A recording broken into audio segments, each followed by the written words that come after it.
Today in the lab, we've got the author of the book Do Men Mother, Andrea Doucet. Come right back to hear from her.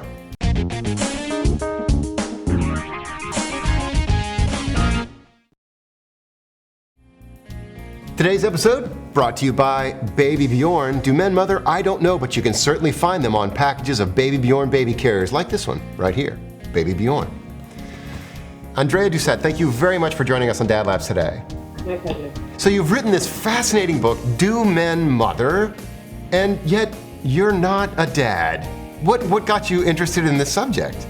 I actually got interested in the study of men, primary caregivers, 20 years ago, when a husband took our first daughter to a play group. We were living in Cambridge, England, and it was a mums and tots group. He was told that he would be welcome. And the response of that group to my husband was what got me interested in studying what it is like for fathers who are trying to do this work of care. So I take it that your husband's welcome was not an altogether warm one when he tried to join this play group. No, 3 responses. The first one was, people treating him as if he was a bit of a loser, like what is he doing at 10 a.m. in a mums and tots group? Secondly, women were just a bit wary of him, sort of, is he trying to come on to me? Is he going to lose this guy? Sort of that kind of tension. And then the third one was sort of just celebratory amazement, I would call it. Like just, oh wow, this is amazing that you're doing that. Tell me about the book. What exactly does Do Men Mother cover? It was based on an in-depth study with fathers who self-define as primary caregivers. They had to be home or be a single dad for about a year. And I called it Do Men Mother because the feminist philosopher Sarah Ruddick had argued that when men do the work of caring, they're mothering.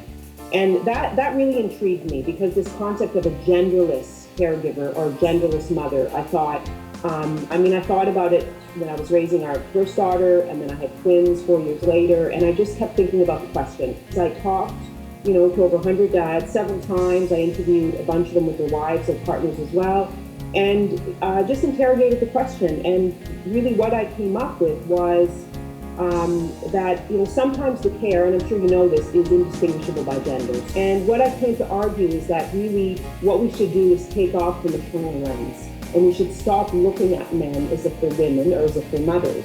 Because when we do that, they either come out as being not as good or as different, and maybe, again, not as good. I bet you found that men weren't too eager to call their parenting mothering. Exactly. That is exactly what I found. I mean, there's nothing unmasculine about caring. There's nothing unmasculine about cleaning the house and vacuuming and tidying and doing stuff for the people that you love. And I think our conceptions of masculinity are changing. So, I mean, when I was writing the book in the early 2000s, I think we were in a moment, we were moving we were transitioning. We still are.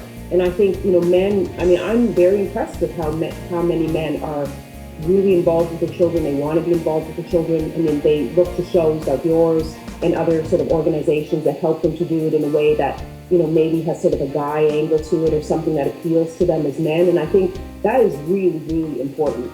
In the course of your research, what have you come to believe? Is a 50-50 marriage possible? Is that the ideal arrangement? Does it work? Shared equally doesn't work for everybody. I mean, what does 50-50 mean, right? I mean, there are things that certain men like to do and things that certain women like to do. And whether we see it as work or leisure or it's all bundled up together, I think I don't like the 50-50. I think couples have to figure it out themselves. But what I do think is we can have, some version of sharing. I like the word symmetry because it looks at equality but with differences in it. I completely agree. So I highly encourage you, pick up a copy of Do Men Mother. I think it's important for dads to learn about what's going on, to be conscious of these changes that are going on so we can understand how it's affecting our own lives. So pick up a copy. Andrea Doucet, thank you very much for joining us. We also want to thank our sponsors, Baby Bjorn, guy on every box. We love it. Baby Bjorn. We'll see you next time here in the lab.